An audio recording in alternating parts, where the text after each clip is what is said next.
In our last video, we talked about the deep meaning in everything that was reported to us about the life of Jesus.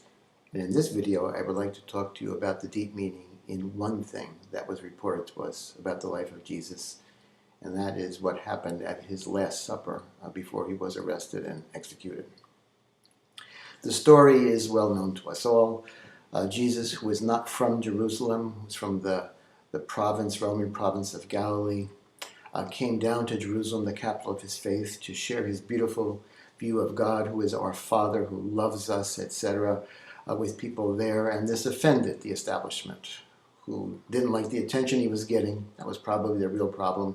But were also officially offended by the fact that he's simplifying things, talking about all these many rules as being secondary.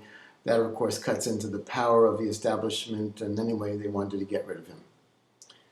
Jesus is a good guy. He's affecting people. He has some friends, and they warn him. They warn him that these people are plotting to get you. They're dealing with the Romans. They're going to have you killed. Jesus has to make a decision. He runs or he stays. And as we can imagine it easily, he decides that if he runs, then what is he saying about what's really important? What is he saying about the purpose of life? What is he saying about love, which means sacrifice, which leads to God? God the Father doesn't really give Jesus a choice to run, and Jesus decides to stay. But before he goes to his death, he needs to give his mission, and really that means himself, to his principal followers so that they will continue. I think that's something we can all understand very easily. And that most simply, most immediately explains what Jesus is reported to have done at the Last Supper. But I understand now, and century by century we've understood better, that God the Father had even more in mind. First of all, what he's doing is he's giving us a repeatable way to see Jesus' sacrifice, that we should be inspired by it.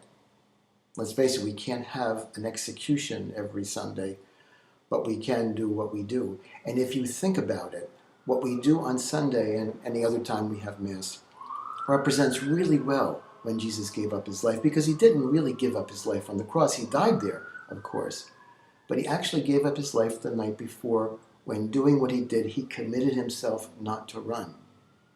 And that's something we see perfectly well presented at Mass in the most real way we possibly can do it.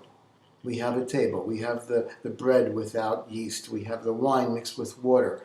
We have a person who plays the part of Jesus with his whole life, using the same words. And we have people who don't play the part of disciples. They are disciples. Now, we have put together everything we could put together so we can see that moment when Jesus revealed his decision not to run, committed himself to stay in Jerusalem and take the cross.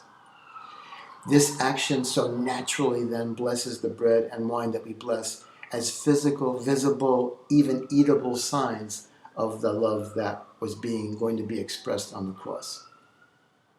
It happens during the course, naturally, of a meal that reminds us that we are meant to be a family, because it's at meals that families become families. Everyone is supposed to know that. And of course, if they try to share their evening meal at least together, that's what happens. And one more thing I'd like to speak about quickly with you now. What do we mean then when we say that the bread that we bless becomes the body of Christ? To make sense of that, I always ask people, what is the body of Christ that you would want to receive and even eat? Are you looking for a finger or a toe? No, the body of Christ that we want to receive was a message. It was a message that was organized by God to say, look, I've done all I can do to show you great love. I cannot love you more because I've put my whole self into making you who you are. And that giving up your life is the way that we can imagine, the greatest thing we can imagine someone doing to show love. But again, it was not something that we could repeat. And so God said, okay, I'll do it once. And then after that, when you celebrate Mass, I want you to see in what you bless signs of the very same love that I was going to show you on the cross. What's the body of Christ on the cross? God saying, I can't love you more. What is the bread and wine we bless? God saying exactly the same thing. That's a real easy way to understand that the bread we bless is the body of Christ. Well, what was the body of Christ? God saying, I can't love you more. That's what we receive each time we celebrate Mass. At this point, I think I now have one more video to offer in which I'm going to try to pull things together in this series. And I hope that as soon as it appears, that you'll see it and that you'll like it.